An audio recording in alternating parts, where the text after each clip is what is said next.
किया ना,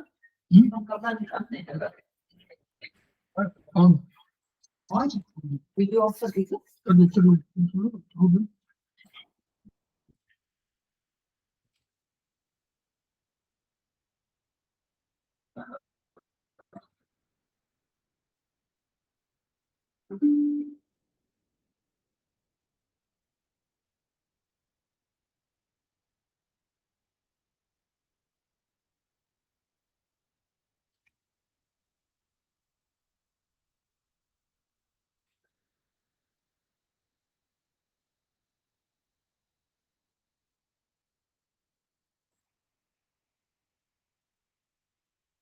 हम लोग कहाँ पढ़ा रहे थे उस समय?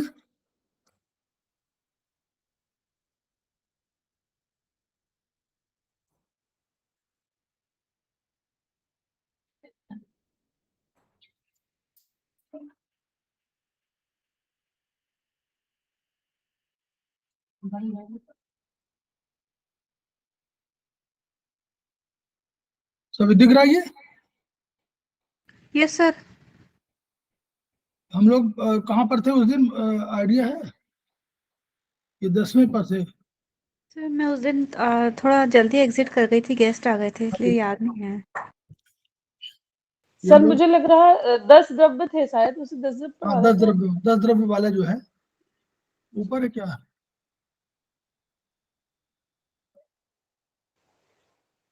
Sir 13, page number 13। ये देखिए 9 पर हम लोग कुछ इसमें बढ़ा चुके थे, लेकिन ये 10 द्रव्य पर रह गया था, तो हम लोग शुरू करते हैं। ठीक है, हम लोग को धीरे धीरे सब समझना सीखना है, और हम लोग दूसरी तीसरी बार ये पढ़ रहे हैं, इसलिए हम लोगों को और अधिक जानकारी हो जानी चाहिए। अब हम लोग को सेकेंड सेमेस्टर से डर नहीं लगना चाहिए, नहीं, सेकेंड सेमेस्टर हम लोगों को पूरा याद रहना चाहिए कि भाई हम लोगों ने पढ़ा हुआ है और 2-3 बार पढ़ा हुआ है। ठीक, ये आशा है इसका। तो वो जो चरक संहिता या जो भारतीय दर्शन था, उसमें उन्होंने 10 द्रव्यों 9 द्रव्यों की कल्पना किया था। पंच महाभूत की कल्पना किया, जो उनको भौतिक कहा, और जो पराभौतिक को भी जोड़ा उन्होंने, उसके हिसाब से 9 रखा। तो उन्होंने कहा कि खाद्य आत्मा मनः कालो दिशस्त द्रव्य संग्रह और सेंद्रियम चेतनम द्रव्यम निरेंद्रियम अचेतनम। उन्होंने कहा कि ख आदि, खा आदिनी, ख माने आकाश, आकाश आदि माने आकाश आदि में आकाश वायु अग्नि जल पृथ्वी, ये 5 आ गए। फिर उन्होंने कहा कि यात्मा, खादीन के बाद अगर आ लग जाएगा तो अब तो यह हो जाएगा, तो यानी खादीन प्लस आत्मा, यानी आकाश आदि जो है उनमें प्लस आत्मा जोड़े और मन जोड़े और काल जोड़े और दिशा, दिशा च, दिशा माने दिशा च, तो दिशा के बाद चा माने और, ये जो है आकाश वायु अग्नि जल पृथ्वी और मन काल दिशा और आत्मा, ये द्रव्य संग्रह है, इन सबको द्रव्य कहा जाएगा। और सेंद्रियम चेतनम, फिर ये देखा कि हमको ये बताना है कि एक चेतन है और एक अचेतन है, उनको डिफरेंशिएट करना था। तो उन्होंने कहा कि जिन प्राणियों में, जिन प्राणियों में भी कोई भी वो प्राणी हो जिसमें इंद्रिय है, सा प्लस इंद्रिय, सा में और इंद्रिय लगेगा तो ए बन जाता है, मतलब आ के बाद अगर ई लगता है, आ के बाद ई लगता है तो ए बन जाता है। ठीक है, तो इसको सेंद्रिय हो गया, सा प्लस इंद्रिय। तो सा मतलब इंद्रिय सहित, सा माने सहित, तो सा माने सहित, इंद्रियों के सहित जो होगा वो चेतन कहा जाएगा। उस द्रव्य को चेतन कहेंगे जिसमें इंद्रियां होंगी और जिसमें निह इंद्रिय, निह इंद्रियम अचेतनम, माँ के बाद हलंत है और अ लगा है तो माँ पूरा हो गया। तो निह प्लस इंद्रियम अचेतनम, जो जिसमें इंद्रिय नहीं होगी, निह इंद्रिय माने बिना इंद्रियों के जो होगा, उसको, उस द्रव्य को अचेतन कहेंगे। तो इस युग में कहा, क्यों कहा, क्यों ऐसा कहा, कह दिया? उन्होंने कहा कि चेतना जो है हम लोग मानते हैं चेतना धातु क्या है, चेतना अगर माना जाए तो चेतना है हमारी आत्मा, और आत्मा के साथ जुड़ा हुआ मन। तो ये जो है इंद्रियां ही है जो बाहर से, बाहरी संसार से हमको सूचना ला करके और हमारे मन को देती हैं, और मन उनको आत्मा को और सहयोग से जान जाता है। तो ये इसलिए कहा कि वही चेतन है जिसमें अगर इंद्रिय नहीं होंगी तो चेतना मिलेगी ही नहीं, अगर इंद्रियां नहीं होंगी तो हम जान ही नहीं पाएंगे। तो जिसमें इंद्रियां नहीं होंगी उसको चेतना मिलेगी ही नहीं, क्योंकि उसको ज्ञान ही नहीं हो सकता, बिना इंद्रियों ज्ञान नहीं हो सकता। और इंद्रियां हमारे आयुर्वेद के हिसाब से वो इंद्रियां ऐसा नहीं है कि हम कहें कि आंख हमारी इंद्रिय है ना, आंख तो हमारा केवल उपकरण मात्र है, आंख केवल घर मात्र है जिसमें हमारी इंद्रियां रहती हैं। तो हम लोग उसको चक्षुरेंद्रिय बोलेंगे, चक्षु इंद्रिय, श्रोत इंद्रिय, ये जब इंद्रिय लगा देंगे तब हमारा हमारा जो है आयुर्वेद के हिसाब से, अदरवाइज कोई बात नहीं है। नॉर्मली आंख को कहते हैं, लेकिन आंख आंख के साथ इंद्रिय होगी तभी वो, आंख तो केवल एक उपकरण है, एक एपरेटस है, उसके अंदर इंद्रिय है। और हम लोगों ने बाद में जो मॉडर्न साइंस है उसमें अल्टीमेटली कहा कि ये आंख तो ना दिखती है, इसके साथ एक चेतना जाती है, वो चेतना हम उसको बोल देते हैं कि वो कोई ना कोई हमारी क्रेनियल नर्व है, उसके माध्यम से जाती है। वो क्रेनियल नर्व हमारी जाती है और बताती है ब्रेन को। तो वो क्रेनियल नर्व जो भी होती है, चाहे ऑप्टिक नर्व हो, चाहे जैसे भी हो, जितने नर्व हैं, 12 पेयर हैं, तो उन सब में उन सबको इंद्रिय कह दी, वो वही इंद्रिय है। तो उसी रूप में पूरा डिफाइंड है कि इंद्रियां हैं, इसलिए वो आंख केवल कुछ नहीं करती है, आंख तो एक उपकरण है, एक उसमें बना हुआ है, लेकिन जब तक वो चेतना नहीं जाएगी तब तक आंख किसी चीज को समझ ही नहीं पाएगी। ऐसे ही है। ठीक, आगे तो पंच महाभूत हम लोग पढ़ चुके हैं, जहां हम लोग पढ़ने की जरूरत नहीं है, ये भी हम लोग पढ़ चुके हैं। शरीर इंद्रिय सत्ता संयोगो धार्य जीतम, यही पढ़ चुके हैं हम लोग। महाभूतों के गौरव क्रम पढ़ चुके हैं, गौरव क्रम में बढ़ता क्रम। ठीक है, प्रत्येक महाभूत की गुणों को हम लोगों ने बिल्कुल समझ कहा कि प्रत्येक महाभूत का एक गुण है, और वो कुछ उसका स्पेसिफिक है, कुछ जनरल है, कुछ एक सामान्य है, कुछ विशेष है। तो विशेष में भी कुछ विशेष है ना। तो उन विशेष में से जो विशेष है हम लोगों ने उसको अलग से अध्ययन किया था, बताया था कि इसमें जैसे उष्ण है वो आपको जो है केवल अग्नि में मिलेगा और कहीं नहीं मिलेगा। खरत्व है वो आपको वायु में मिलेगा, आपको स्थिरता है वो आपको मिलेगी पृथ्वी में, आपको जल में स्थिरता तो मिलेगी लेकिन उसमें द्रव मिलेगा, और उसके बाद शीतलता मिलेगी। ऐसे जो गुण हैं इनको याद इसलिए करना है क्योंकि इन्हीं के आधार पर आगे चल के हम प्रोटोकॉल का निर्माण करेंगे। तो ब्रह्मांड में प्रत्येक वस्तु पांच पदार्थों से सभी बनी है, ये सभी कहा। और देखिए इसको बहुत बढ़िया आप पढ़ेंगे, इसको समझ में आएगा। उनका जो भी आप कोई एटम ले लीजिए, एटम में होगा इलेक्ट्रॉन होगा, प्रोटॉन होगा, न्यूट्रॉन होगा। ठीक, उसके बाद अब उसमें जो भी कुछ भी मान लीजिए आप, आकाश वायु अग्नि पृथ्वी मानिए। तो आकाश माने क्या हम लोग मानते थे, आकाश हम कह रहे हैं ना, तो कोई त्वचा का आवरण, कोई वो आकाश हो गया। पृथ्वी माने ये हुआ जो हमारा मूर्ति है वो पृथ्वी हो गई, तो पृथ्वी हो गई। आकाश माने स्पेस हो गया, तो स्पेस हो गई, मूर्ति हो गई। तो आकाश पृथ्वी दोनों में हो गई किसी परमाणु में।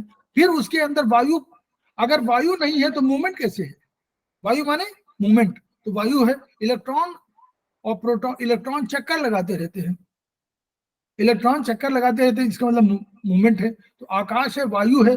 अब अग्नि कहाँ है, अग्नि में अगर आप देखें तो अग्नि में इसलिए अग्नि है क्योंकि अग्नि का रूप क्या है, आप देखिए परमाणु बम जो फोड़ा जाता है तो कितनी अग्नि निकलती है, अग्नि भी है। तो आकाश भी है, वायु भी है, अग्नि भी है, जल है। जल माने क्या है, जल का एक क्या है, जल बांधता है, बिना जल के कोई इमारत नहीं बन सकती। वैसे ही जल जो है, जो बांधने का काम है वो जल का है, जल तत्व का है, इसलिए वहां सभी पांच भौतिक है। ठीक, वही ये लिखा हुआ है, उसे पढ़ लीजिएगा। ये हम लोग पढ़ चुके हैं, हेतु लिंगोशद ज्ञानम तो सूत्रम है। अब 3 सूत्र है, इनको हम लोग कैसे यूज करते हैं बस वही थोड़ा है। ठीक है, इसको आप थोड़ा समझते रहिए, क्योंकि ये और पर रूप और वो वाला वो थोड़ा सा महत्वपूर्ण है, उन्हीं पर हम लोग आगे चल के बात करते हैं। हेतु सूत्र है। अब इस हेतु सूत्र में क्या उन्होंने देखिए, हेतु सूत्र में हम लोग का हेतु माने कारण, कौन सा कारण है, किस कारण से। तो हमारे पास जब भी बीमार कोई आएगा तो वो उसके पास आएगा लिंग सूत्र, सिम्टम सूत्र, और वो हमको जानना पड़ेगा कारण क्या है इस बीमारी का, और हमको फिर मेडिसिन क्या अप्लाई करनी पड़ेंगी, प्रोटोकॉल। तो उसको उन्होंने कहा कि ये वो कारण है रोग उत्पत्ति रोग के निवारण में उपयोग है। अब इसमें हम लोग क्या देखेंगे, इसमें 3 उन्होंने कारण कहे कि काल और असात्म इंद्रियात संयोग और कर्म, इन तीनों के कारण से ही आपको कोई बीमारी होगी। इन्हीं तीनों का कारण कहीं ना कहीं होगा, यही तीनों कारण हैं, इन्हीं तीनों कारणों से आपको बीमारी कोई ना कोई होगी। यानी काल, हम लोगों ने क्या कहा था कि काल का अर्थ यह है कि जो भी समय गर्मी है, सर्दी है, हमारी बाल्यावस्था है, युवावस्था है, वृद्धावस्था, ये सब जो है काल की वजह से है। काल ही सब घटनाओं के लिए उत्तरदायी है। विकास क्रम में काल का योगदान है। रात और दिन इसी से होगा, ऋतुएं इसी की वजह से होंगी। तो इनका प्रभाव जो है, काल क्या सर्दी गर्मी के माध्यम से करता है, तो इनका प्रभाव क्या होगा, आपका प्रभाव आपके सर्दी गर्मी बरसात इनमें होगा। तो इनके हिसाब से अगर आपने आचरण नहीं किया या इनको आपने ठीक से इनसे अपनी रक्षा करने का उपकरण नहीं किया, तो कहीं ना कहीं आप बीमार पड़ सकते हैं। ठंडक लग गई तो, गर्मी लग गई तो, अभी पढ़ रहे थे हम लोग। तो इन सब के लिए काल को महत्वपूर्ण माना गया। और काल के एक और पॉइंट होगा कि काल जो है, अब देखिए जो ये काल चल रहा है, हम लोगों का सूर्य उत्तरायण में आ गए हैं, तो ये हमारा वर्चुअली जो है सूर्य हाँ उत्तरायण में है। अब धीरे धीरे अग्निगुण प्रधान होता रहेगा। तो ये हम लोगों का लो न्यूट्रिशन काल, जब गर्मी वाला है लो न्यूट्रिशन काल कहलाता है। और जो जब जाड़े वाला समय जो होता है वो हमारा जो है अधिक, उसमें हम शक्तियां मतलब अधिक अर्जित करते हैं, ये ऐसा कहा जा रहा है। ठीक है। अब लिबरेशन जो है, जो वर्षा का कार्य है, उसमें आपको सबसे अधिक जो है, वर्षा में क्या होता है, सृष्टि होती है, प्रकृति जो है प्रसन्न होती है तो सृष्टि करती है। तो वो जो है हमको सबसे अधिक उसमें आनंद मिलता है, और प्रकृति भी बहुत प्रसन्न रहती है, और वो अनेक पदार्थ वनस्पतियों और उनके माध्यम से खाद्यान्न भर देती है पूरे। तो ये वर्षा काल है सबसे सूर्य का। तो इनका एक कारण है। तो कालज में कालज रोग इसी से पैदा होते हैं। कैसे कालज रोग हैं, वोमिटिंग, मितली आ जाएगी गर्मी में, बुखार आ जाएगा, सिर दर्द हो जाएगा, आपको जो है आंखों में जलन हो जाएगी, आंखों से पानी निकलने लगेगा, नाक से पानी निकल, ये सब कालज रोग है। तो ये काल का भी असर पड़ता है, तो ये इसमें समझिए। तो ये काल के परिणाम स्वरूप कालज रोग हैं, तो इनकी वजह से भी आपको चीज को परिवर्तन होगा। दूसरा, उसी को आगे इन्होंने बताया, देखिए यहाँ पहले ये वाला देख लीजिए, पहले चार्ट देख लीजिए, चार्ट हम लोग दिखा दे तो उससे हम लोग समझ में आएगा। ये चार्ट है। तो अब देखिए ये हेतु सूत्र, लिंग सूत्र और सूत्र। हेतु सूत्र में क्या है, काल है, असात्म विद्या संयोग है, कर्म है। तो ये इसमें तीनों का है, अतयोग अयोग मिथ्यायोग, अतयोग अयोग मिथ्यायोग। और ये काल के परिणाम जरा है, क्षुधा है, तृषा है, मृत्यु है। ये काल के परिणाम है। हम लोग सब जानते हैं, भूख लगती है, आपको बुढ़ापा आता है, किसी को प्यास लगती है, और अंत में तो ये, और जो कर्म की वजह से है, ये प्रज्ञापराध का होता है, द्विभ्रंश, द्वितीयभ्रंश। अब देखिए इसको हम लोग अपने में पढ़ना चाहेंगे कि कैसे हम लोग पढ़ें ताकि हम लोगों को याद हो जाए। तो काल का प्रभाव हम लोगों ने देखा। अब हम लोग दूसरा देख रहे हैं, असात्म इंद्रियात संयोग। सबसे कठिन इसमें यही है, और तो सरल है, और तो काल का तो सरल है कि भाई काल जो है कुछ जो है आप बल अर्जित करते हैं काल की वजह से, कुछ युक्त की वजह से, कुछ आपको जो एनर्जी होती है वो आपके अंदर, जो जिसको हम लोग इम्यूनिटी पावर कहते हैं, कुछ तो आपको जन्मजात होती है, तो वो आपका उससे काल के हिसाब से वो बढ़ता जाते हैं अपने।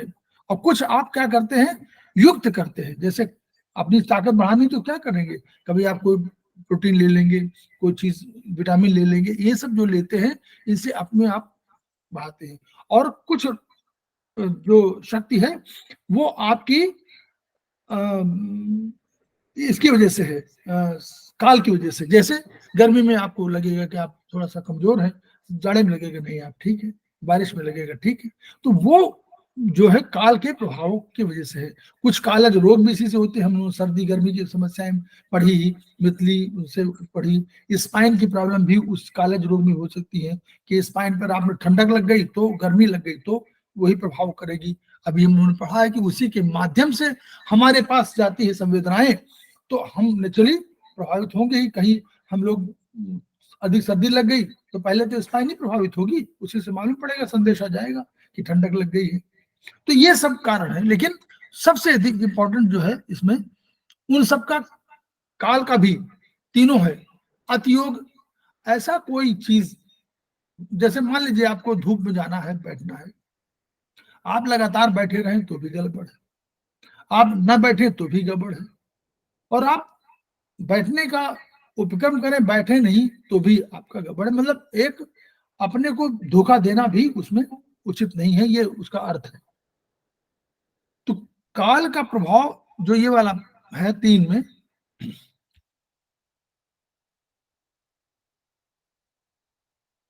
ये अतियोग, मान लीजिए किसी काल में आपको जागना है,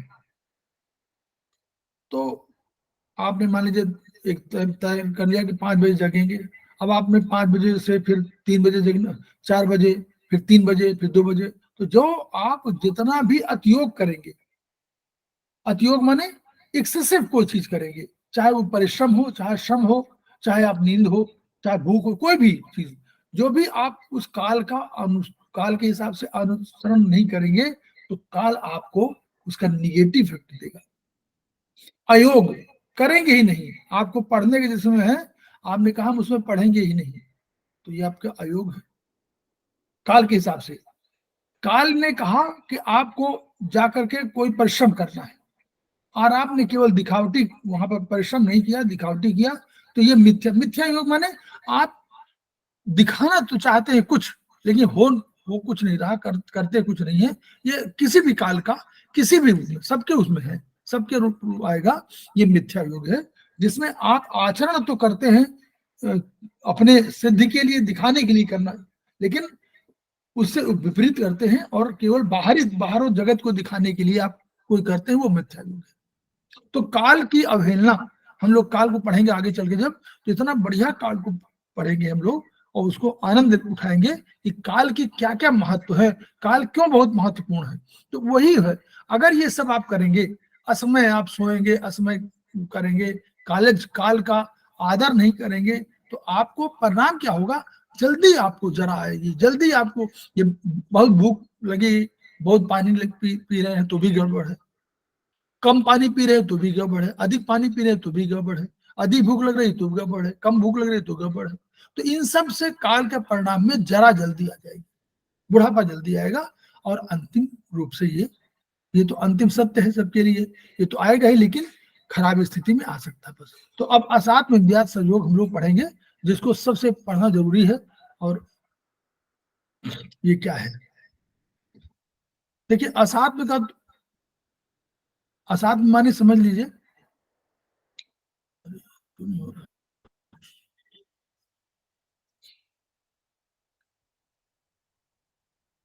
असात्म माने साथ में, में आ लग गया तो उल्टा हो गया। साथ माने जो कोहेसिवनेस, जिससे एक दूसरे के साथ जुड़ी हुई है, और मन जिससे जुड़ रहा है, वो ऐसा साथ में। अगर इंद्रियार्थ माने इंद्रिय के विषयों से संयोग, मतलब उसमें मन और आत्मा आपका संयोग हो, और इंद्रिय के विषय माने शब्द स्पर्श रूप रसगंध ये भी संयोग करें, यानी जो जगत की चीजें हैं वो आप मन से ग्रहण कर रहे हैं कोई, तो वो सात्व संयोग है, और इसके विपरीत कर रहे हैं तो वो असात्म है। तो जब असात्म योग आप करते हैं संयोग, तो आपको क्या बीमारी हो जाती है, ये इन्होंने बताने की कोशिश किया है, तब आपको बीमारी हो जाएगी। अब उसको इन्होंने बहुत एग्जाम्पल नहीं दिया, हम आपको थोड़ा थोड़ा एग्जाम्पल दे रहे हैं आपको, बस वो आप उनको केवल देखिए। साथ में संबंध जो है कि मन मन और इंद्रियां जब एक दूसरे के साथ समभाव से जुड़े, बहुत मन से जुड़े, कहते हैं हमने मन से काम किया, ये मेरा सात्व संयोग है। मन से काम नहीं किया, ये असात्म संयोग है। वही बात है। अब देखिए उसको जरूर समझ लीजिए, थोड़ा सा आगे चल के विषय में आते होगा। आंखों का, अगर आंख है तो सात्व संयोग क्या होगा? आंख से अगर आप कहने देखना चाहें तो क्या है? अगर कोई तेज चमक वाली अधिक चमकदार चीज है, सूर्य है, सूर्य को आप देखिए, तो आप अधिक देर तक देखेंगे तो क्या होगा? हमेशा रोग कोई होगा, आंखें प्रभावित हो जाएंगी और जरूर उनसे दिखाई पड़ना कम हो जाएगा।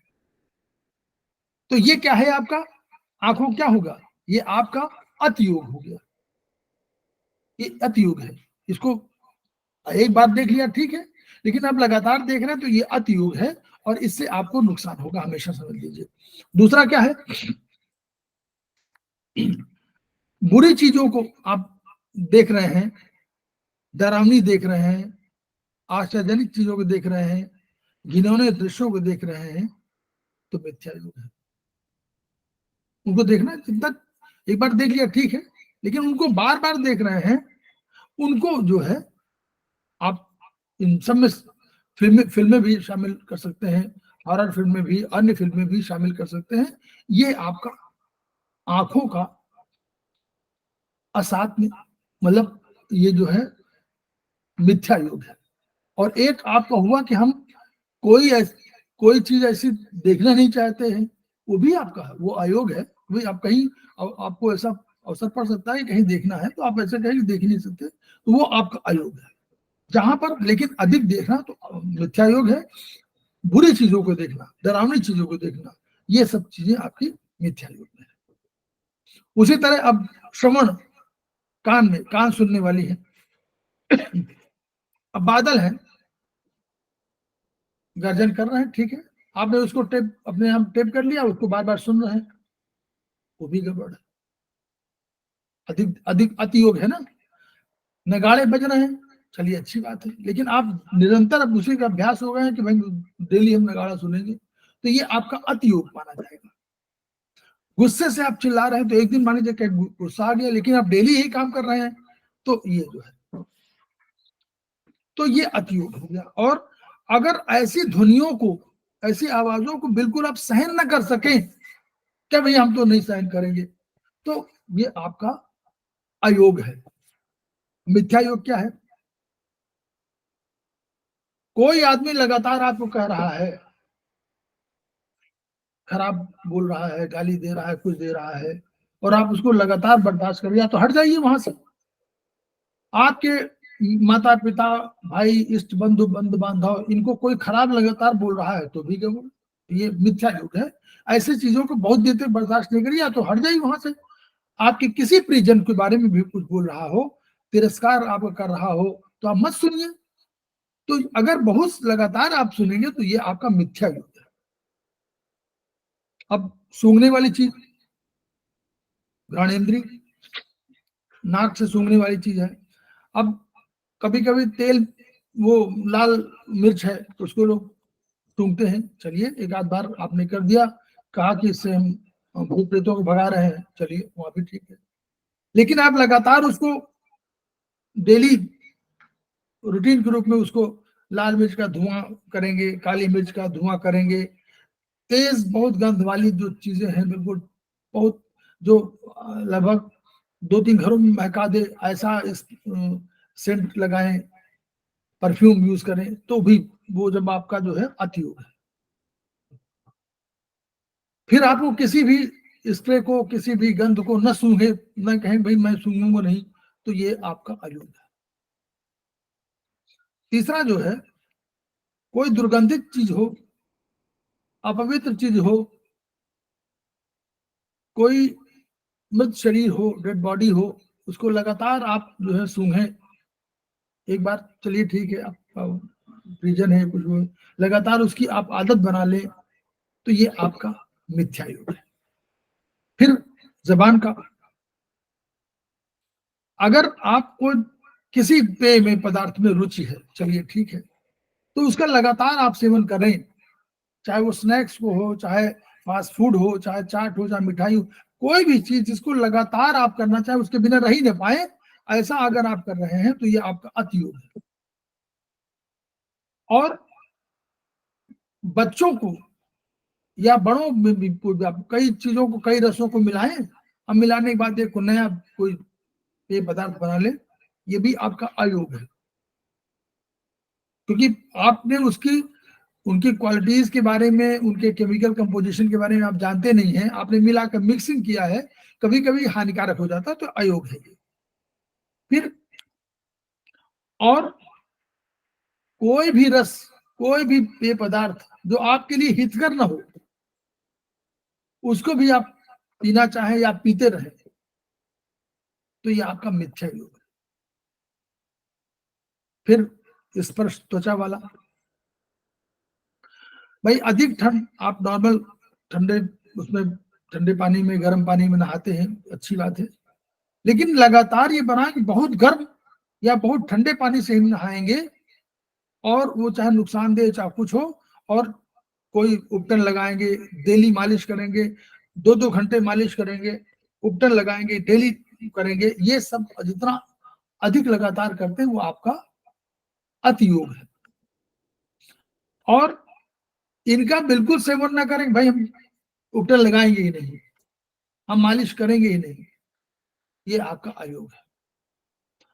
और अगर इन चीजों का प्रयोग आप कर रहे हैं, मान लीजिए जो सही है, आपके हितकर है, उनका प्रयोग कर रहे हैं, उनका नियम कुछ है, ठंडे के बाद गर्म, गर्म के बाद ठंडा, ऐसा कुछ बोलते हैं ना कि भाई अभी 10 मिनट वेट करके तब करिए, तो अगर इनका नियम पूर्वक आप सेवन नहीं कर रहे हैं तो ये आपका मिथ्या योग है। आप कभी ठंडे से नहाएं, फिर तुरंत गर्म से नहा लें, फिर ठंडे से नहा लें, फिर गर्म से नहा लें, ये सब आप जो नियम पूर्वक नहीं कर रहे हैं, कोई चीज जो नियम है कि 10 मिनट बाद आप नहाइए, गर्म है तो 10 मिनट ठहर जाइए तब हम नहाइए, नहीं तो आपने गर्मी से आए, अचानक आपने ठंडे पानी से नहा लिया, तो आपको कहीं इन्फेक्शन तो होना ही है, कहीं ना कहीं एक्सपोजर हो जाएगा और आपको वो बीमारी का कारण बनेगा। तो ये फिर तो त्वचा हो गया, घ्राणेंद्रिय हो गया, श्रवण हो गया, रसना हो गई, तो इन सब 5 जो चीजों का है, इनका आपका तीनों का वो है। और कर्म क्या है, अब कर्म बचा तीसरा, तो ये है कि दैनिक आहार विहार व्यायाम जो भी आप करें, ये देखिए कर्म का तो बहुत है, लेकिन हम उतना नहीं ले सकते कि उसमें तो वाणी, देखिए वाणी, मन और शरीर ये कर्म में आते हैं, इनके द्वारा कोई भी कर्म किया जाएगा तो वाणी द्वारा हो, मन के द्वारा हो, शरीर के द्वारा हो, तो ये सब आपके कर्म की श्रेणी में आते हैं। इन सब में अगर आप साथ में नहीं रखते हैं, वाणी बोलने में, शरीर के द्वारा कोई कार्य करने में, मन के द्वारा कोई करने में, अगर आत्म साथ में रखते हैं, उसमें मन आपका आपके साथ नहीं है उस कर्म में, तो ये कर्म का अयोग, अतियोग या मिथ्या योग होगा। वैसी दशा में आपको, अगर आप करेंगे तो बीमार पड़ जाएंगे, ये उनका है। ठीक है, कोई भी कार्य विशेष आप लगातार करते जाएं तो बिल्कुल मान लीजिए कि अतियोग है, कोई भी कार्य, और उसको बिल्कुल ना करें तो अयोग है। आप कोई भी कार्य जो अच्छा बुरा कोई भी हो, मान लीजिए आपने अच्छा सोचा हुआ है, लेकिन अच्छा कार्य भी अगर लगातार आप कर रहे हैं तो वो भी गड़बड़ है, यानी वो भी अतियोग है, और बिल्कुल काम को करेंगे नहीं, वो आपका अयोग है। और मिथ्या योग क्या है, देखिए मिथ्या योग दूसरा जो है कर्म के रूप में है, जो चिकित्सा में बहुत यूज होता है। किसी भी आपको यूरिन जाना है, स्टूल पास करना है, इनके लिए बहुत वेट मत करिए, थोड़ा बहुत तो व्यावहारिक जगत में संभव है, लेकिन बहुत वेट मत करिए, इनको मत रोकिए। आप थोड़ा प्राणायाम करते हैं, प्राणवायु को रोकते हैं, रोकिए, जितना आप सीमा है आपकी उतना रोकिए। अगर आप वास्तव में बहुत बड़े ज्ञानी हैं तो आप अधिक रोक सकते हैं, लेकिन अगर आप नहीं ज्ञानी तो बहुत अधिक ऐसा प्रयास मत करिए कि उसके लिए बिल्कुल जान लगा दें और कहें कि हम 15 मिनट रोकेंगे ही सांस को, क्योंकि ये कहीं ना कहीं नुकसान दे सकती है। अभी आपने उन पढ़ा ही था उसमें कि कैसे ऑक्सीजन वगैरह का आप पढ़ेंगे, शायद इसमें आएगा। फिर आप नहाएं, बिल्कुल ना नहाएं तो भी आपका मिथ्या योग है। आपको सफाई शरीर की, जैसे मन की सफाई करते हैं, शरीर की सफाई भी आवश्यक है, तो आपको नियमित रूप से उसका करना चाहिए। जो सामान्य रूप से तेल मालिश या और चीजें हैं उन सबको करना, ये आपका ठीक है। और ये बहुत अधिक करना तो भी गड़बड़ है, और बिल्कुल ना करना तो भी गड़बड़ है, अयोग है। अब वैसे तो और भी कहा गया है, वाणी का क्या है, लगातार चुगली करना, दूसरे के बारे में बिल्कुल झूठ बोलना, उनके बारे में शिकायतें लगातार करना कि वो तो ऐसा है लगातार ही करना। इसमें आपका हित नहीं हो रहा है, लेकिन ये आपका अल्टीमेटली मिथ्या योग है। और कर्मों में आपका ये है, क्रोध लोभ मोह सब आता है।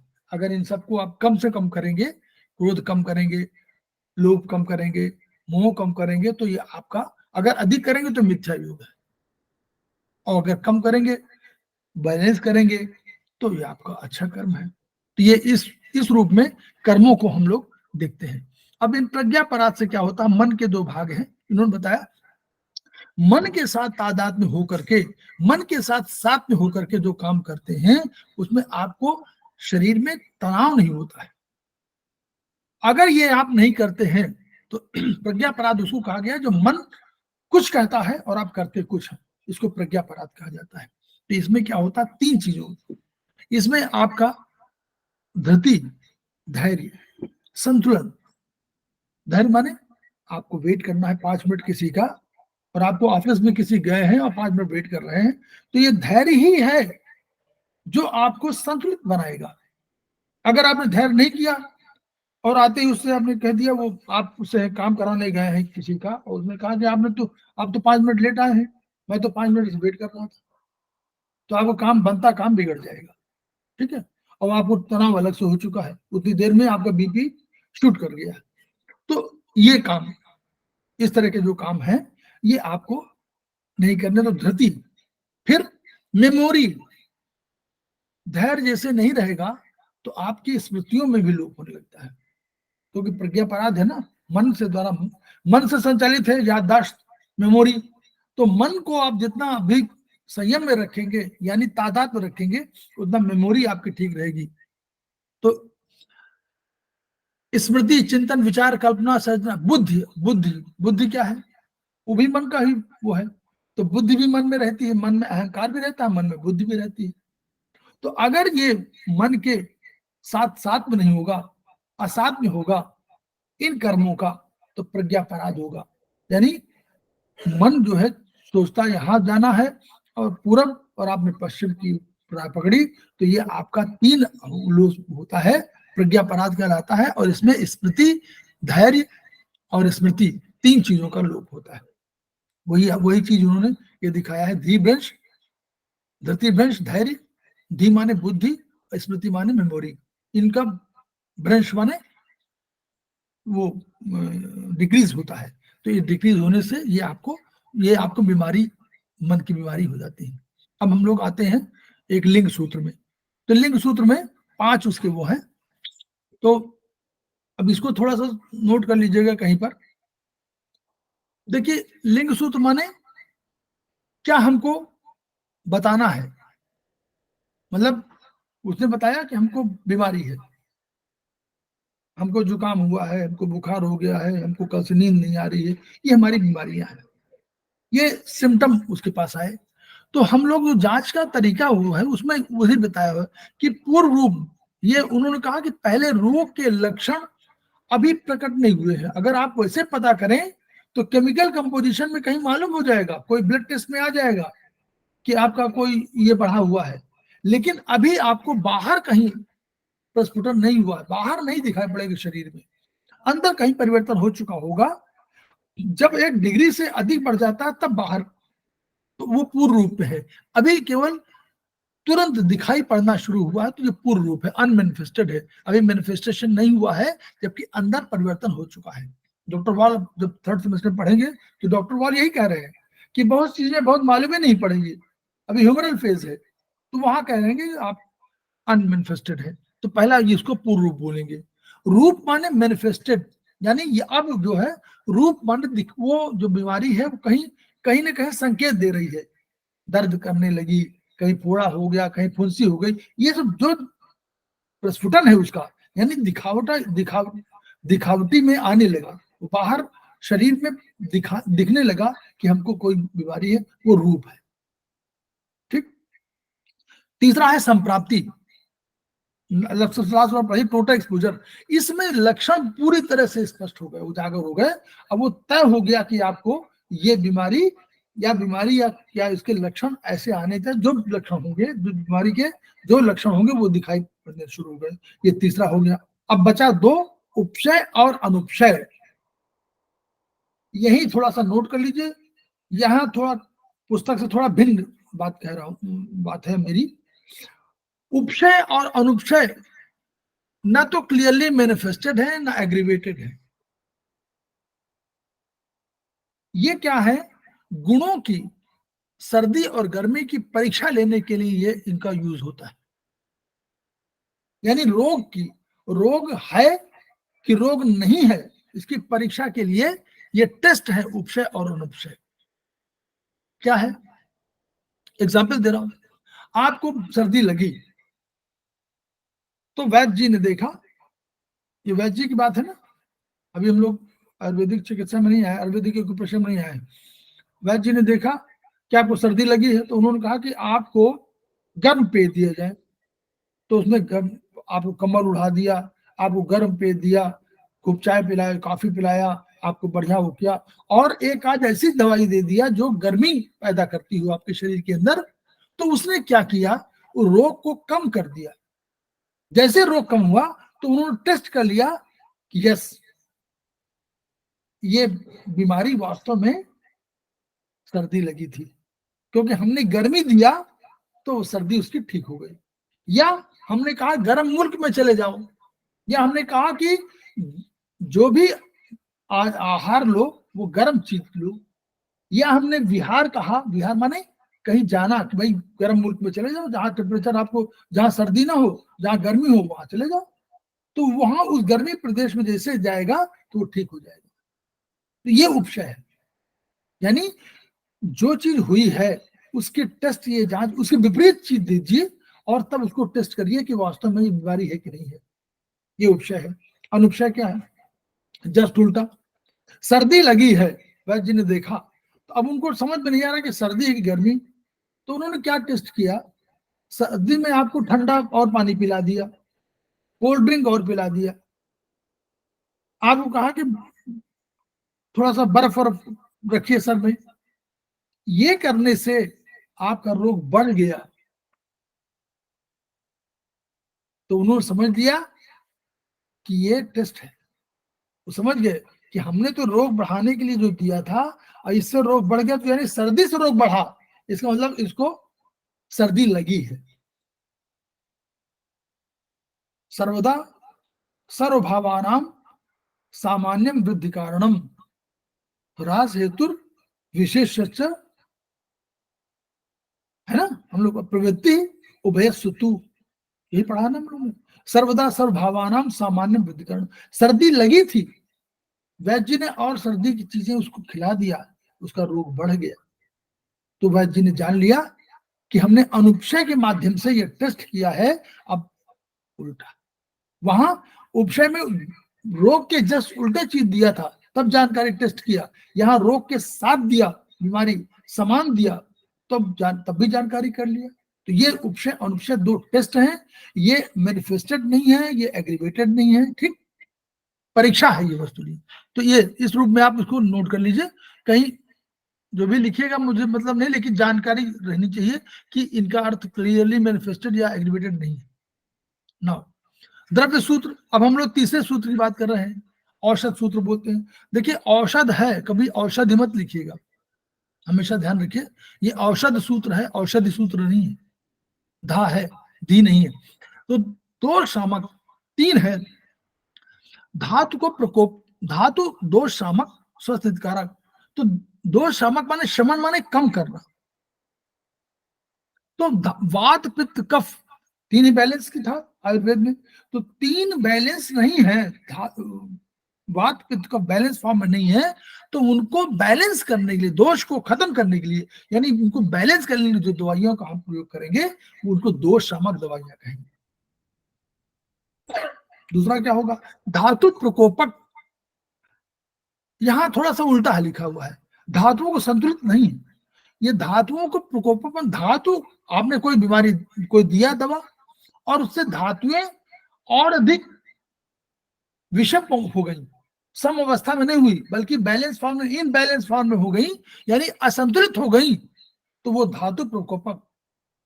उससे भी इलाज हम लोग करते थे ना, हमने धातु प्रकोप किया और हमको मालूम हो गया कि इससे यह धातु बढ़ी। तो माने किसी धातु को बढ़ाना है, जैसे मान लीजिए वात पित्त कफ में है, तो हमने क्या किया, वात हमारा है, वात हमारा कमजोर पड़ रहा है या वात हमारा बढ़ा हुआ है, तो वात को घटाने के लिए हमने क्या किया, पित्त को बढ़ा दिया, तो पित्त को प्रकोप दिया। धातु प्रकोप माने हमने पित्त को बढ़ाने वाली कोई धातु जो है, रस रक्त मांस मेद अस्थि मज्जा किसी में, या स्वयं पित्त में, इसको बढ़ा दिया। तो इसको प्रकोपक माने इसको बढ़ा देने वाली, एग्रीवेट करने वाली दवा दे दिया, तो हमको क्या हुआ, वात पित्त संतुलित हो गए। वात को हमने घटाया नहीं, हमने पित्त को बढ़ा दिया। तो धातु प्रकोपक माने धातु को बढ़ाने वाली, एग्रीवेट, संतुलित नहीं, बढ़ाने वाली। उससे क्या होगा, दूसरा संतुलित हो जाएगा। ऐसा देखे तो ठीक है, लेकिन धातु प्रकोप माने धातु को बढ़ाना, किसी धातु को बढ़ाना। धातु पित्त भी हो सकती है, धातु कफ हो सकती है, धातु वात हो सकती है, और धातु रस रक्त मांस मेद अस्थि मज्जा हो सकती है। इन सब को बढ़ाने वाली दवा दे दिया, तो उसने दूसरी चीज बैलेंस कर लिया। ये इसका औषधि का अर्थ है। और तीसरा है स्वस्थ हितकारक, जो ऐसी दवाइयां जो आपको स्वस्थ रखे, जो आपकी हितकारक हो। ठीक है, क्यों, क्योंकि आहार विहार में हमारे जो आचार्य त्रयी है, वाग्भट, वो कहते हैं कि हमको हितभुक, रितभुक, अमृतभुक होना चाहिए। हितकारी भोजन लेना चाहिए, मितभुक माने कम भोजन करना चाहिए, और ऋतुभुक माने जो ऋतुओं में कोई चीज, अन्न वनस्पतियां मिलती हो, वो हम लोगों को खाना चाहिए। तो ये हमारा उनको, तो ये औषध सूत्र हो गया। और फिर इसमें तो और कुछ है नहीं, आहार विहार है। सर इसे औषधि ना बोल के औषध क्यों बोलते हैं? औषधि माने दूसरी चीज, औषध माने हुआ, ये औषध का माने हुआ जो कोई भी दवा, और औषधि क्या अलग उसमें वो है, चैप्टर में, अगले चैप्टर में शायद कहीं होगा, औषधि को अलग से दिया गया है। ठीक है, बताएं जी बताएं क्या जी उसको? सर, अगले चैप्टर जब आप पढ़ाएंगे तब बता दीजिए। हाँ, वो उसमें जो है तमाम, भाई औषधि का अर्थ ये होता है कि औषधि में क्या होता है कि जो पकने के बाद, शायद यही है उसका, जो पकने के बाद कोई चीज पकी और पकने के बाद वो यूज करने लायक हुई। जैसे गेहूं, गेहूं पहले अपने अपने को पकाती है, नष्ट होती है, और पकने के बाद ही वो यूजेबल होती है, उसके पहले नहीं। तो जी सर। ऐसे ऐसे को औषधि कहते हैं। और वो 4 भेद है उसमें, आगे आगे शायद चैप्टर में होगा, 4 भेद हैं द्रव्यों के, 4 भेद में वो भी आता है, औषधि, औषधि आता है उसमें। तो औषध माने दवाइयां जो सभी लोग हैं, औषधि माने एक स्पेसिफिक एक चीज हो गई। कुछ होती है जो वनस्पतियां जिसमें आपको फूल नहीं लगते और सीधे फल आते हैं, कुछ में फूल लगते हैं और फल आते हैं, कुछ पकती हैं तब वो यूजेबल होती हैं, जैसे ये उनके, और कुछ में जो है कुछ जो है आपको लता वितान के रूप होते हैं, तो उनके चार उनके अलग है। लता वितान आपको देखिए जो दूसरे पर निर्भर रहती हैं वो अपने पर निर्भर है, वो दूसरे पर लताएं क्या होती है, वो कहते हैं कि दूसरे के अन्न से अपना भोजन ग्रहण करती हैं, जी सर। दूसरे के भोजन। हाँ तो जी ऐसे सर। तीन चार क्लासिफिकेशन है। तो उसमें औषधि है, वो औषध नहीं है, औषध वाला माने हुआ, औषध माने मेडिसिन टाइप की, और औषधि माने एक पर्टिकुलर एक द्रव्य की बात कर रहे हैं, द्रव्य की बात, ठीक है। तो जी उसमें सर। जी सर। आगे कहीं लिखा भी होगा शायद इसमें। अब ये तो खैर आप लोग पढ़ते रहिए, इसमें कोई बहुत वो नहीं है। अब हम लोग का ये वाला खत्म हो गया, और कुछ और इसमें रह गया, बताइए कुछ रह गया और बताएं, मुझे नहीं लगता है कहीं है कुछ, कहीं कुछ है इसमें कोई चीज जो आप लोगों को समझ में आ रही हो बताइए। मुझे लगता है शायद मैंने सब इसका बता, क्योंकि ये वाला चैप्टर अब आपको दोबारा न पढ़ना पड़े, तो ये ध्यान रखिए आप लोग कि अब दोबारा आप लोग न पढ़ें इसको। देखिए आपको मैं बता ही दूं, देखिए वो वाला जो आप कह रहे हैं, अब हम इसको अभी उसको शेयर कर दें, अभी उसमें पढ़ाई इसी में, चलिए इसमें पढ़ा। देखिए एक जो है द्रव्य भेद है, द्रव्य मान हम लोगों ने पहले पढ़ा था क्या, एक कारण और एक कार्य, ये आप समझ रहे हैं कि नहीं, इसको बताइए, नहीं तो फिर आगे बताएं। कारण और कार्य क्या होता है?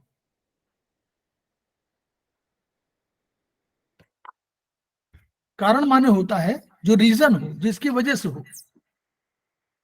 जैसे मान लीजिए आप कहें, एग्जाम्पल दे रहा हूं कि मुर्गी से अंडा हुआ, ठीक, तो ये आप कहें कि मुर्गी ने अंडा दिया, यानी मुर्गी कारण है और कार्य अंडा है। तो रिजल्ट, रीजन और रिजल्ट, एक रीजन है, एक कॉज है, इस चीज की वजह से, मतलब धूप की वजह से सर्दी लग गई, अरे गर्मी लग गई, तो धूप जो है, धूप एक कारण है और कार्य क्या है, गर्मी लगना। ऐसे समझिए, समझ रहे हैं? कोई बताइए हाँ या नहीं, बोलिए। जी सर समझ रहे हैं। तो ये कारण और कार्य है, ये उससे दो द्रव्य। अब हम लोग द्रव्य भेद की बात कर रहे हैं, तो कारण द्रव्य क्या है? कारण द्रव्य में हम लोगों ने क्या कहा है, हम लोगों ने कहा कि समस्त उत्पत्ति किसी की हुई है, उनमें आकाश, वायु, अग्नि, जल, पृथ्वी, यही कारण है। नहीं, हमने क्या कहा, समस्त पदार्थ, कोई भी पदार्थ, संसार का कोई भी, कॉस्मोस का, ब्रह्मांड का कोई भी पदार्थ बना हुआ है पांच द्रव्यों से या पांच महाभूतों से, आकाश है, वायु है, अग्नि है, जल, पृथ्वी। तो कारण यही है। क्लियर? ये हुआ क्लियर हुआ कि नहीं, बोलिए, इसी को बताना है। बोलिए बोलिए। जी सर। आप अपने वो भी ले लीजिए, आकाश, वायु, अग्नि, जल, पृथ्वी, जितने 10 द्रव्य हैं सब ले लीजिए। तो कारण तो यही है ना, इन्हीं से पैदा हुआ कोई चीज ना, उत्पत्ति के लिए यही तो रीजन है। तो ये आधार है, ये आधार माने यही कारण है। अब इनसे क्या हुआ, बना का रिजल्ट क्या बना? तो रिजल्ट जो बना, वो रिजल्ट माने परिणाम। परिणाम क्या हुआ? तो उसी तरह कार्य द्रव्य में हमारे दो प्रकार के, एक चेतन है, एक अचेतन। आगे लिखा होगा कहीं किसी में, चेतन और अचेतन। हम लोगों ने कहा था ना, द्रव्य दो तरह के हैं, एक चेतन है, एक अचेतन है। चेतन को हमने कहा था जिसमें इंद्रियां है वो चेतन है, और जिसमें इंद्रियां नहीं वो अचेतन है। तो अब चेतन में कितने हैं वो भी सुन लीजिए। अचेतन में दो तरह के हुए। एक अचेतन हुआ कि प्रकृति ने उनको अचेतन बनाया है। एग्जाम्पल दीजिए कोई, अगर आप लोग मालूम हो। अचेतन, पत्थर, पत्थर क्या है? सर मेज कुर्सी अचेतन। मेज पत्थर कुर्सी है, पत्थर में चेतना नहीं है। पत्थर में चेतना नहीं है, तो पत्थर प्रकृति से अचेतन है। इसको प्राकृत बोलेंगे। प्राकृत माने प्रकृति से, प्राकृतिक, प्राकृत। और दूसरा हुआ कि एक आपने पाषाण दिया, पत्थर लिया, उसे एक मूर्ति बना दिया, वो भी तो कृत्रिम है। वो कृत्रिम माने वो क्रिएटेड है, आपने बना दिया उसको, लेकिन वो भी अचेतन है। हो गया? तो अचेतन के दो भेद हो गए। क्या हुआ? एक तो प्रकृति से हुई और एक आपने कृत्रिम बनाया। कृत्रिम माने जिसको स्वयं बनाया, बनी नहीं थी, प्रकृति नहीं, लेकिन उसको आपने बना दिया तो वो कृत्रिम हो गई। तो अचेतन 2 हुए। अब चेतन में कितने हुए? चेतन के 4 भेद हैं। जरायुज एक, उसमें पहले 2 भेद। 2 भेद क्या होंगे? एक अंतः चेतन और एक बहिरंत चेतन। उसमें आगे लिखा कहीं जरूर है, एक आंतरिक रूप से चेतन है लेकिन बाहरी दिखाई नहीं पड़ते, और एक अंदर और बाहर दोनों से चेतन है। तो अंतः चेतन में कौन आ गए? अंतः चेतन के 4 भेद हुए। उसमें ही जो बात है ना, उसमें एक पहला हुआ वनस्पति, जिसको हम बोलते हैं वनस्पति, बोलते हैं ना वनस्पतियां। तो वनस्पति, इसमें फूल नहीं लगते, इसमें फूल नहीं होता, सीधे फल आता है। इसमें फूल नहीं आता। आप लोग क्या गूलर के फूल बोलते हैं ना, गूलर के फूल बोलते हैं ना, जी जी। एग्जाम्पल है। तो गूलर के फूल में, गूलर फूल में लगता ही नहीं, फूल आता ही नहीं, सीधे फल आता है।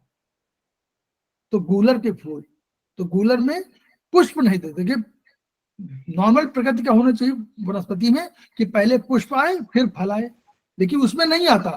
तो जिसमें नहीं आता उनको वनस्पति बोलते हैं। दूसरा होता वानस्पत्य। इसमें क्या है? इसमें आएगा पहले फूल फिर फल, इसको बोलेंगे वानस्पत्य। वनस्पति नहीं, वानस्पत्य। ये कौन होगा? आम होगा, केला होगा, इन सब में जितने इस तरह के मिलते हैं, फल खाते हैं हम लोग, उसमें पहले फूल आता है फिर फल आता है। महुआ, आम, सब में आता है, पहले फूल आता है फिर फल आता है। गूलर में फूल नहीं आता, इसलिए उसको वनस्पति बोलेंगे, इनको वानस्पत्य बोलेंगे। फिर तीसरे औषधि।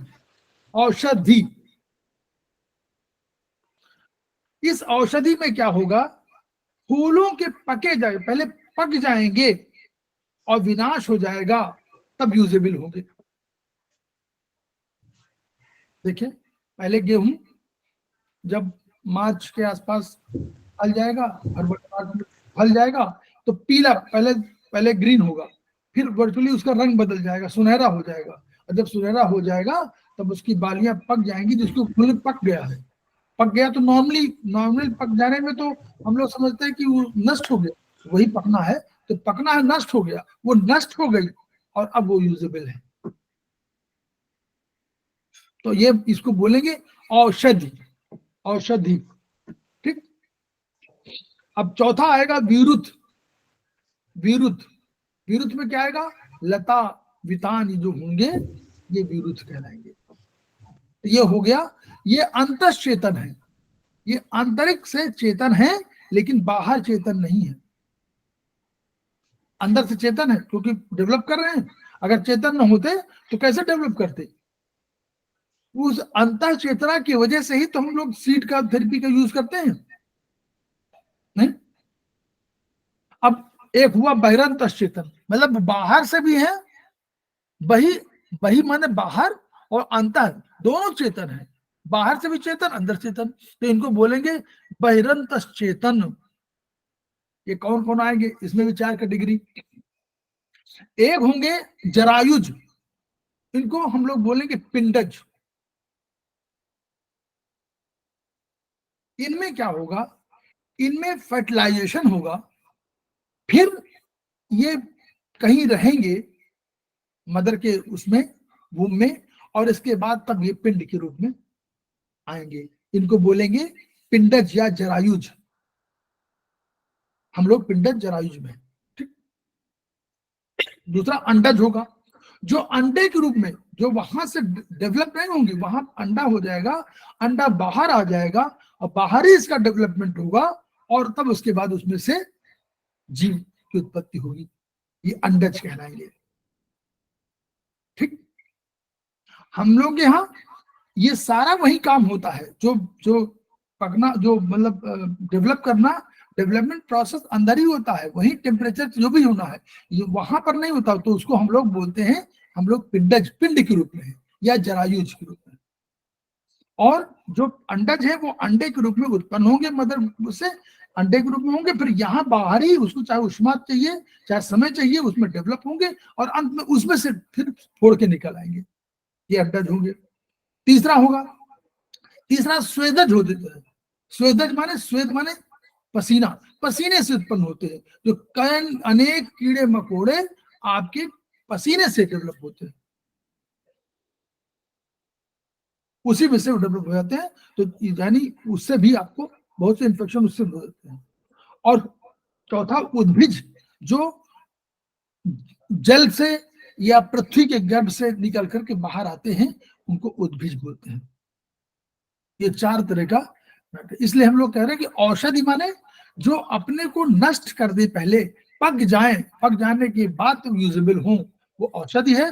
और औषध माने जो मेडिसिन के रूप में प्रयोग कर, इनमें सब आता है, वनस्पति भी आएगी, वानस्पत्य भी आएगा, वो भी सभी औषध में सभी यूज करते हैं।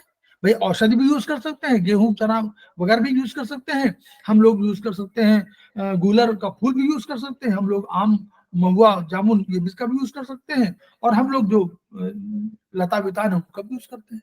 तो औषध में सब आएंगे, लेकिन औषधि में सब नहीं आएंगे। औषध में सब समाहित है, लेकिन औषधि में सब समाहित नहीं है। तो इसलिए हम लोग कहा कि उसको सर जरायुज का मतलब विस्तार क्या होगा? जैसे जरा मतलब तो सर वो मृद होना होता है ना, तो उसके हिसाब से उसका अर्थ होगा कि जो जन्म लेंगे और जरा होगी तो ठीक है, वो तो एक ही बात है।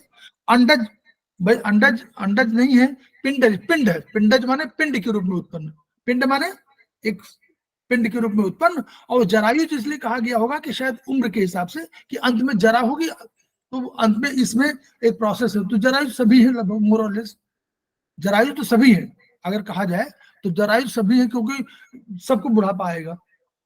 लेकिन फिर भी इनको जरायुज कहा गया, उन्होंने क्लासिफिकेशन जो किया जरायुज और दूसरा पिंडज। तो पिंडज के रूप में, पिंड के रूप में उत्पन्न होते हैं। तो इसमें दिस इज प्रोसेस ऑफ, ये इसमें होता है। जो पक्षियों का फर्टिलाइजेशन दूसरी तरह होता है, हमारे फर्टिलाइजेशन दूसरी तरह होता है। पक्षियों का वहां पर होता है अधिकांशतः उसमें चोंच के माध्यम से होता है। वहां पर चोंच के माध्यम से जो पक्षियों में होता है, चोंच के माध्यम से सीमेन इज ट्रांसप्लांटेड इनटू, जो भी वहां पर गर्भ होगा वहीं सीधे।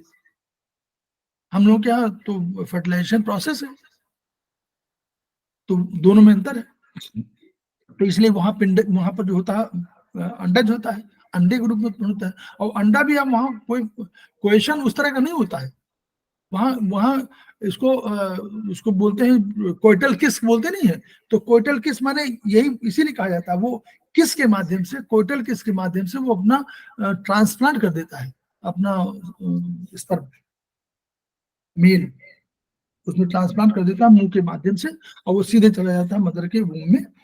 तो वहीं पर जाके डेवलप होता है, फिर उससे डेवलप एक प्रोसेस हो जाता है, उसके बाद जब वो फिर अंडे के रूप में निकल आता है। फिर अंडे के रूप में एक समय अंतराल में एक टेम्परेचर पर, और उसको गर्मी चाहिए और एक समय चाहिए, और दोनों के बाद वो बाहर निकल आता है। तब हमारे यहाँ सारा काम जो है मदर की वूम में होता है, सब वहीं पर होगा, और सब जब पूरा अपना मेच्योर हो जाएगा तो वो आफ्टर 9 months उसका हो जाएगा। तो ये दिस इज द प्रोसेस। हम लोग का ये चैप्टर आज खत्म हो गया, और हम लोगों ने जो है काफी पढ़ लिया। अब हम लोगों को ये बताना है कि क्या हम लोग कुछ आगे